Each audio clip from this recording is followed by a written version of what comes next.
17-18 के अर्थसंकल्प अनुदान मांगने के ऊपर चर्चा करने के लिए मैं खड़ा हुआ हूं। अध्यक्ष महोदय, किसानों को मदद मिलनी चाहिए, इस बारे में शायद ही सदन के अंदर कोई ऐसा होगा जो इस बात से इत्तेफाक नहीं रखता है। लेकिन अभी कुछ देर पहले जो मुख्यमंत्री साहब ने जो कहा है, हम विपक्ष में होने के बावजूद भी उनकी पूरी तरह से समर्थन करते हैं, क्योंकि आज तक होता यह आया है कि किसानों की दर्द, किसानों की पीड़ा, किसानों की तकलीफ, मरने वाला किसान, आत्महत्या करने वाला किसान, इसके नाम के ऊपर न जाने कितने सालों से सियासत के महल सजाए जा रहे हैं। हर 5 साल के बाद इसको मुद्दे को खड़ा किया जाता है, मुद्दा वहीं का वहीं रहता है। अक्सर ये होता है कि जब इस तरह के मुद्दे उठाए जाते हैं तो राजनीतिक पार्टी सामने वाले को कितना फायदा हो रहा है या किसानों को कितना फायदा हो रहा है, ये कम सोचते हैं। सोच ये ज्यादा रखते हैं कि ये मुद्दा अगर हम उठाएंगे तो हमारा कितना फायदा होने वाला है। और शायद यही वजह है कि यही फायदे के चक्कर के अंदर किसानों की हालत तो बेहतर नहीं हो रही है, लेकिन एक ऐसी सियासत पनप रही है जिसकी वजह से आज ये दिन देखना पड़ रहा है कि इतने सालों के बाद भी इस प्रगतिशील राज्य के अंदर अगर आज हम सदन को चलने नहीं दे रहे हैं तो वो महज इसलिए नहीं चलने दे रहे हैं कि इस राज्य का किसान आत्महत्या कर रहा है। ये हमारे लिए, आपके लिए, हम सब के लिए बड़ी शर्म की बात है। अध्यक्ष महोदय, अल्पसंख्यक विभाग के बारे में मैं बोलना चाहूंगा, क्योंकि यहां पर बहुत कम लोग हैं जो इस विभाग के बारे में बोलना चाह रहे हैं।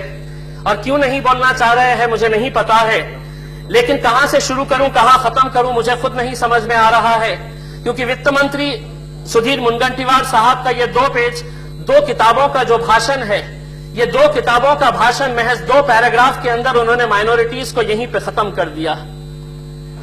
हमारा सवाल ये है, पिछले अधिवेशन के अंदर मैंने ये सवाल उठाया था और एक बार फिर से आपको दोहरा रहा हूं, सिर्फ दोहरा ही नहीं रहा हूं, आपको हाथ जोड़कर विनती कर रहा हूं कि क्यों देते हैं आप हर साल मुसलमानों को, माइनॉरिटीज के नाम के ऊपर ये 200-300 करोड़ रुपए की खैरात आप क्यों देते हैं?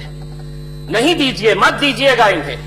नहीं चाहिए मुसलमानों को या माइनॉरिटीज को ये 300-200 करोड़ रुपए की खैरात जो आप देते हैं। अगर देना ही है आपको तो महाराष्ट्र के अंदर जो 93,000 एकड़ जमीन वक्फ बोर्ड की जमीन है, वो जमीनें आप मुसलमानों को लौटा दीजिए। ये जमीन किसकी है अध्यक्ष महोदय? ये यतीमों की है। यतीम मतलब जिन बच्चों के सर के ऊपर से माँ बाप का साया हट गया है, ये जमीनें उनकी है। ये जमीनें बेवाओं की है, जिनके शौहर इस दुनिया के अंदर नहीं है, जिनका पति गुजर चुका है, जो अकेले अपनी जिंदगी गुजार रही है। ये बेवा औरतों की ये जमीनें हैं। लेकिन ये जमीनें गई कहां पर है? अध्यक्ष महोदय, मैं इनके बारे में बहुत कुछ कहना चाह रहा था। पिछले 15 साल ये सत्ता के अंदर रहे, मुसलमान मुसलमान मुसलमान कहते, सेक्युलरिज्म के नाम के ऊपर मुसलमानों के वोट बटोरते रहे, सत्ता में बैठते रहे, और सत्ता में आने के बाद अगर इन्होंने कुछ किया है मुसलमानों के साथ तो महज इनके पीठ में खंजर घोंपने का काम इन्होंने किया है। यह सच्चाई है। और शायद अगर आज ये विरोधी पक्ष के अंदर आकर बैठे हैं तो कहीं ना कहीं उन यतीम बच्चियों की, उन बेवाओं की बद्दुआ है जिसकी वजह से ये लोग यहां पर आकर बैठे हुए हैं। ये बद्दुआ इन्हें लगी है कि तुमने हमारी जमीनें खराब की है, तुमने हमारे साथ नाइंसाफी की है, हमको सड़कों के ऊपर लाया है। कभी खुदा तुम्हें सत्ता में नहीं लेकर आएगा, तुम विरोधी पक्ष के अंदर ही बैठेंगे। लेकिन अध्यक्ष महोदय, इन्होंने गलती की है तो हम नहीं चाहते हैं, बड़ी उम्मीदें हैं। भले ही भारतीय जनता पार्टी ने उत्तर प्रदेश के अंदर मुसलमानों को टिकट नहीं दिया, सत्ता में आ गई, बहुमत के अंदर आ गई, लेकिन देवेंद्र फडणवीस साहब हमारे भी मुख्यमंत्री हैं। महाराष्ट्र का मुसलमान देवेंद्र फडणवीस साहब को बड़ी उम्मीदों से देख रहा है, बड़ी उम्मीदें लगाया हुआ है कि जो गलतियां इन्होंने की है वो कम से कम देवेंद्र फडणवीस साहब नहीं करेंगे। हम पूछना चाहते हैं, दिलीप कांबळे साहब आपसे पूछना चाहते हैं, आप पूना शहर से ताल्लुक रखते हैं। अभी नासिक के अंदर एक वक्फ बोर्ड का घोटाला हुआ। अध्यक्ष महोदय, वो जमीन का डेवलपमेंट राइट पता है कितने का है? एक बिल्डर को जो बेचा गया है 5,000 करोड़ रुपए का वो डेवलपमेंट का राइट है, उतना नासिक की उस जमीन का वक्फ बोर्ड की जमीन है। आपने क्या किए हैं? महज एक सीईओ को सस्पेंड कर दिए हैं। क्या अकेला सीईओ के पास इतना पावर था कि उस सीईओ ने साइन कर दी और 5,000 करोड़ रुपए की जमीन नहीं अध्यक्ष जी। इसीलिए हम चाह रहे हैं कि महाराष्ट्र के अंदर जितनी भी वक्त की जमीनें हैं, इनकी आप सीआईडी के जरिए या एक स्पेशल कमेटी बनाकर आप इन्वेस्टिगेट करिए। मैं आपको यकीन के साथ कहता हूं, कांग्रेस के और राष्ट्रवादी कांग्रेस के इतने मंत्री छगन भुजबल साहब का साथ देने के लिए वहां पर जाएंगे, जेल के अंदर जाना पड़ेगा। लेकिन अगर आप ये नहीं कर रहे हैं तो हमें इनकी नीयत के ऊपर शक था, तो आप लोगों की नीयत के ऊपर भी शक होने लगा है। हम आपसे इंसाफ चाह रहे थे, हम आपसे बड़ी उम्मीदें लगाए थे कि आप हमारा कुछ न कुछ बेहतर करेंगे। अध्यक्ष महोदय, हम क्या चाह रहे हैं? आप माइनॉरिटी को अगर 300 करोड़ रुपए दे रहे हैं तो हम कोई चांद और सितारे नहीं मांग रहे हैं। हम चाहते हैं कि मुसलमानों को आप अच्छे स्कूल दीजिए, अच्छे कॉलेजेस दीजिए, अच्छे अस्पताल दीजिए। और जब हम अस्पताल की बात करते हैं तो वहां पर अस्पताल में जाने वाला सिर्फ मुसलमान नहीं होगा। अस्पताल जब बनता है तो सभी समाज के लोग इसका फायदा उठाते हैं। हम वक्फ की जमीनें ले रहे हैं तो हमारा महल सजाने के लिए नहीं, हमारा दुकान या मकान बनाने के लिए नहीं चाह रहे हैं। हम चाहते हैं इनकी वक्फ की जमीनों के ऊपर हम अस्पताल बनाए, स्कूल्स बनाए, हॉस्टल्स बनाए, कॉलेजेस बनाए। कितनी सारी ऐसी जमीनें हैं जो बहुत सारे नेताओं ने खुद ने हड़प करके रखी हुई है। आप पहले उनसे एफिडेविट लीजिएगा। माइनॉरिटी मिनिस्टर है सर आप, हम आपसे अनुरोध करना चाहेंगे कि आप वक्फ बोर्ड की कमेटी के अंदर बैठे हुए जो लोग हैं उनसे एफिडेविट लीजिए और पूछिएगा कि कितनी जमीन तुम्हारे पास है, एफिडेविट दीजिए। वो एफिडेविट बताइए, हम डॉक्यूमेंट्स आपको लाकर देंगे कि किसके पास कितने 100 एकड़ जमीन पड़ी हुई है।